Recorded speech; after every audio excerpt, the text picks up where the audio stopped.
اس channel کو ضرور subscribe کریں۔ حضرت حارث اشعری رضی اللہ تعالیٰ عنہ سے منقول ہے کہ نبی اکرم صلی اللہ علیہ وسلم نے ارشاد فرمایا کہ اللہ تعالیٰ نے حضرت یحییٰ بن حضرت زکریہ علیہ السلام کو 5 باتوں کا خصوصیت کے ساتھ حکم فرمایا کہ خود بھی ان پر عامل ہوں اور بنی اسرائیل کو بھی ان کی تلقین فرمائیں، مگر حضرت یحییٰ علیہ السلام کو ان امور خمسہ کی تلقین میں کچھ تاخیر ہو گئی۔ تب حضرت عیسیٰ علیہ السلام نے فرمایا، میرے بھائی، اگر تم مناسب سمجھو تو میں بنی اسرائیل کو ان کلمات کی تلقین کروں جن کے لیے تم کسی وجہ سے تاخیر کر رہے ہو۔ حضرت یحییٰ علیہ السلام نے جواب دیا کہ اگر میں آپ کو اجازت دے دوں اور خود تعمیل حکم نہ کروں تو مجھے خوف ہے کہ کہیں مجھ پر کوئی عذاب نہ آ جائے یا میں زمین میں دھسا دیا جاؤں، اس لیے میں خود ہی پیش قدمی کرتا ہوں۔ چنانچہ انہوں نے بنی اسرائیل کو بیت المقدس میں جمع کیا۔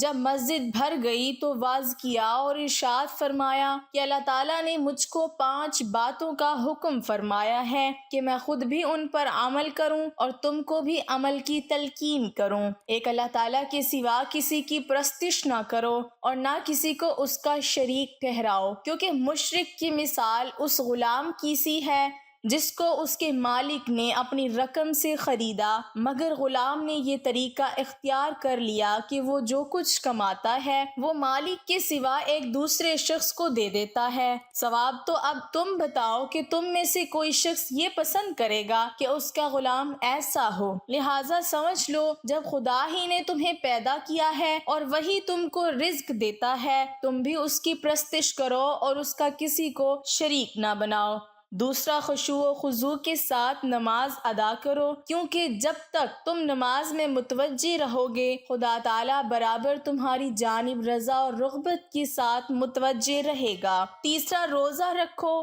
اس لیے کہ روزہ دار کی مثال اس شخص کی سی ہے جو ایک جماعت میں بیٹھا ہو اور اس کے پاس مشک کی تھیلی ہو، چنانچہ مشک اس کو بھی اور اس کے رفقا کو بھی خوشبو سے محفوظ کرتی رہے گی، اور روزہ دار کی منہ کی بدبو کا خیال نہ کرو، اس لیے کہ اللہ تعالیٰ کے نزدیک روزہ دار کے منہ کی بدبو جو خالی معدے سے اٹھتی ہے مشک کی خوشبو سے زیادہ پاک ہے۔ چوتھا، مال میں صدقہ نکالا کرو، کیونکہ صدقہ کرنے والے کی مثال اس شخص کی سی ہے جس کو اس کے دشمنوں نے اچانک آ پکڑا ہو اور اس کے ہاتھوں کو گردن سے باندھ کر مقتل کی جانب لے چلے ہوں، اور اس نا امیدی کی عالم میں یہ کہے کہ کیا یہ ممکن ہے کہ میں مال دے کر اپنی جان چھڑا لوں، اور اسباب میں جواب پا کر اپنی جان کے بدلے سب دولت قربان کر دے۔ پانچواں، دن رات میں کثرت سے اللہ کا ذکر کرتے رہا کرو، کیونکہ ایسے شخص کی مثال اس شخص کی سی ہے جو دشمن سے بھاگ رہا ہو اور دشمن تیزی سے اس کا تعاقب کر رہا ہو اور وہ بھاگ کر کسی محفوظ قلعے میں پناہ گزین ہو کر دشمن سے محفوظ ہو جائے۔ بلا شبہ انسان کے دشمن شیطان کے مقابلے میں ذکر اللہ کے اندر مشغول ہو جانا محکم کلام محفوظ ہو جاتا ہے۔ حضور صلی اللہ علیہ وسلم صحابہ کرام رضوان اللہ تعالی علیہم اجمعین کی طرف متوجہ ہوئے اور فرمایا کہ میں بھی تم کو ایسی 5 باتوں کا حکم کرتا ہوں جن کا خدا نے مجھ کو حکم دیا ہے۔ پہلا، لزوم جماعت، دوسرا سمعی، تیسرا طاقت، چوتھا ہجرت، پانچواں جہاد فی سبیل اللہ۔ پس وہ شخص جماعت سے ایک بالشت بھی نکل گیا، اس نے بلا شبہ اپنی گردن سے اسلام کی رسی کو نکال دیا، مگر یہ جماعت لزوم کا اختیار کرے، اور جس شخص نے جاہلیت کے دور کی باتوں کی طرف دعوت دی تو اس نے جہنم کو ٹھکانہ بنایا۔ حضرت حارث الشعراء رضی اللہ تعالی عنہ فرماتے ہیں کہ کہنے والے نے کہا، اگرچہ وہ شخص نماز اور روزی کا پابند ہی کیوں نہ ہو، یہ سمجھتا ہو کہ میں مسلمان ہوں، تب بھی سزا اور جہنم ہے۔ بن انس نے ایک روایت نقل کی ہے کہ ایک مرتبہ ابلیس صورت بدل کر حضرت یحییٰ بن زکریہ علیہ السلام کے سامنے آیا اور کہنے لگا، آپ کو کچھ نصیحت کرنا چاہتا ہوں۔ آپ علیہ السلام نے جواب دیا، مجھے تمہاری نصیحت کی ضرورت نہیں، البتہ یہ بتاؤ کہ بنی آدم کے بارے میں تیرا کیا خیال ہے؟ ابلیس نے جواب جواب دیا ہمارے یہاں بنی آدم 3 قسموں پر ہیں، یعنی ہم نے بنی آدم کو 3 حصوں میں تقسیم کر رکھا ہے۔ پہلی قسم کے وہ لوگ ہیں جنہیں پھسلانا ہمارے بس کا روگ نہیں، کیونکہ ہم ان کے پاس جاتے ہیں اور کافی محنت کرنے کے بعد ان کو کھلا پھسلا کر اپنے قابو میں کر لیتے ہیں اور ان کو دین کے راستے سے روک دیتے ہیں، مگر یہ لوگ فوراً توبہ اور استغفار کر لیتے ہیں، جس کی وجہ سے ہماری ساری محنت رائے گاں ہو جاتی ہے، پھر ہم دوبارہ جا کر ان کو بہکانے میں کامیاب ہو جاتے ہیں، مگر پھر وہ توبہ اور استغفار سے ہماری محنت پر پانی پھیر دیتے ہیں۔ عرض یہ ہے کہ ایسے لوگ ہمارے جال میں نہیں آتے، اس لیے ہم ان سے نا امید نہیں ہوتے اور نہ ہی ان سے اپنی کوئی حاجت پوری کرا سکتے ہیں، تاہم اس قسم سے بہت مشقت میں پڑ جاتے ہیں۔ اور بنی آدم کی دوسری قسم کے لوگ وہ ہیں جو آسانی سے ہمارے قابو میں آ جاتے ہیں، اور وہ ہمارے ہاتھوں میں اس طرح رہتے ہیں جیسے تمہارے بچوں کے ہاتھوں میں گیند، ہم ان سے جیسی چاہیں کام لے لیتے ہیں اور یوں ہماری محنت کارگر ثابت ہو جاتی ہے۔ اور تیسری قسم میں آپ جیسے معصوم لوگ ہیں، ہمارا کوئی قابو نہیں چلتا۔ علماء سیر نے اسرائیلیات سے نقل کیا ہے کہ حضرت یحییٰ علیہ السلام کی زندگی کا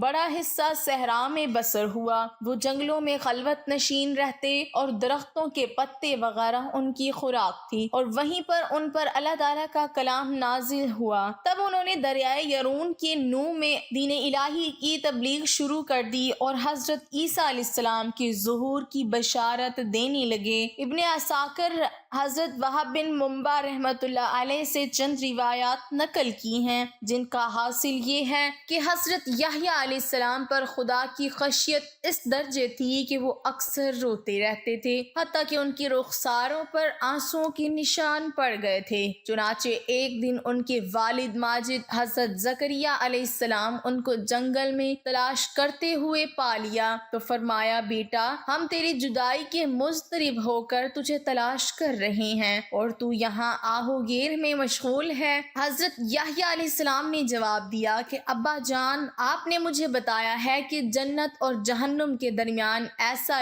وہ میدان ہے جو خدا کی خشیت میں آنسو بہائے بغیر طے نہیں ہوتا اور جنت تک رسائی نہیں ہو سکتی۔ یہ سن کر حضرت زکریا علیہ السلام بھی رونے لگے، یحییٰ علیہ السلام سے فرمانے لگے کہ آپ میرے لیے استغفار کریں، آپ مجھ سے بہتر ہیں۔ حضرت یحییٰ علیہ السلام نے جواب دیا کہ آپ مجھ سے بہتر ہیں۔ حضرت عیسیٰ علیہ السلام نے فرمایا کہ میں نے خود ہی اپنے آپ پر سلام کہا اور آپ پر تو خدا نے سلام کہا۔ سیرت کی کتابوں میں موجود ہے کہ آپ علیہ السلام 30 سال کی عمر سے قبل ہی نبی بنا دیے گئے تھے۔ صحیح بخاری میں حضرت یحییٰ علیہ السلام کے ذکر میں صرف اسرات کی حدیث کے اس ٹکڑے کو بیان کیا گیا ہے جس میں نبی اکرم صلی اللہ علیہ وسلم کا دوسرے آسمان پر ان کے ساتھ ملاقات کرنا مذکور ہے۔ پس جب میں دوسرے آسمان پر پہنچا تو دیکھا حضرت یحییٰ و عیسیٰ موجود ہیں۔ جبرائیل نے کہا، یہ یحییٰ و عیسیٰ ہیں، ان کو سلام کیجئے۔ میں نے ان کو سلام کیا، انہوں نے سلام کا جواب دیا۔ پھر دونوں نے کہا، آپ کا آنا مبارک ہو۔ ہمارے نیک بھائی اور نیک پیغمبر حضرت زکریا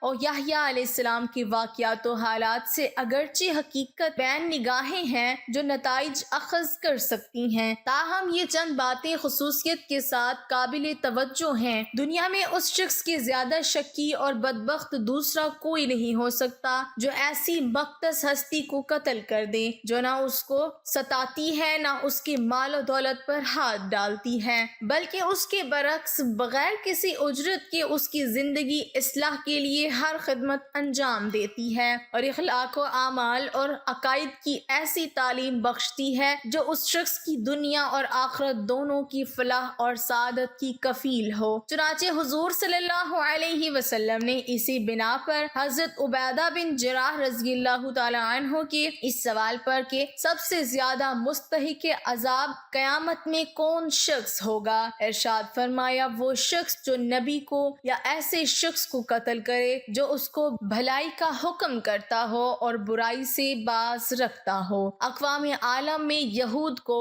اس شقاوت میں یدطلع حاصل رہا ہے اور انہوں نے اپنے نبیوں اور پیغمبروں کے ساتھ جس قسم کی توہین آمیز سلوک کیا حتیٰ کہ قتل تک کو کروا رکھا ہے، اس کی نظر دنیا کی پر مفقود ہے۔ چنانچہ حضرت زکریا حضرت یحییٰ علیہ السلام بھی انہی بدبختوں کے ظلم کا نشانہ بنے اور جام شہادت نوش فرمایا۔ حضرت معاویہ رضی اللہ تعالیٰ عنہ کے مولا حضرت قاسم سے ایک طویل روایت نقل کی ہے جس میں حضرت یحییٰ علیہ السلام کی شہادت کا واقعہ اس طرح مذکور ہے کہ دمشق کے بادشاہ ہدا بن حداد نے اپنی بیوی کو 3 طلاقیں دی تھیں اور وہ چاہتا تھا کہ اس کو دوبارہ اپنی بیوی بنا لے۔ حضرت یحییٰ علیہ السلام نے فتویٰ طلب کیا تو انہوں نے فرمایا کہ اب یہ تجھ پر حرام ہے۔ ملکہ کو یہ بات سخت ناگوار گزری اور حضرت یحییٰ علیہ السلام کے قتل کے در پہ ہو گئی اور بادشاہ کو مجبور کر کے قتل کی اجازت حاصل کر لی۔ جب آپ مسجد جبرون میں نماز میں مشغول تھے تو آپ علیہ السلام کو قتل کروا دیا اور چینی کے تشت میں آپ کا سر مبارک رکھ کر منگوایا، مگر سر مبارک اس حالت میں بھی یہی کہتا رہا کہ تو بادشاہ کے لیے حلال نہیں، کسی اور سے شادی نہ کر لے، اور اسی حالت میں خدا کا عذاب آیا اور اس عورت کو فوراً زمین میں دھسا دیا۔ دعا ہے کہ اللہ تعالیٰ میرا سنانا، آپ کا سننا اپنی بارگاہ رسالت میں قبول اور منظور فرمائے،